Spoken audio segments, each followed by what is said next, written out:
Relation করতে চাই না, এরপর এটা করতে চাই। যা, এক কাম করো। পড়াশোনাও তো ভালো, তোমার চেহারা ছবিও তো ভালো, আমি তোমার সাথে রিলেশন করতে চাই না, এরপর এটা করতে চাই। যা, এক কাম করো। এই শরম করবে কে? আমি তো তোমার বিয়ের কথা বলেছি, তুমি কি আমাকে বিয়ে করবে? এখনই বিয়ে করবো, চল কাজ যাবি, চল তুই সাক্ষী, চল। আমি কি তোমাকে এত তাড়াতাড়ি বলেছি বিয়ের কথা?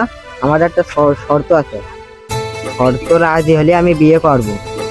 তা কি শর্ত বলো? আমি আমার বাবার একমাত্র কন্যা সন্তান, তুমি যদি আমার বাবাকে রাজি করাতে পারো তাহলে আমি বিয়ে করতে রাজি। এটা কোনো ব্যাপার? তোমার বাবার তো আমি এক প্রীতি রাজি খাবো।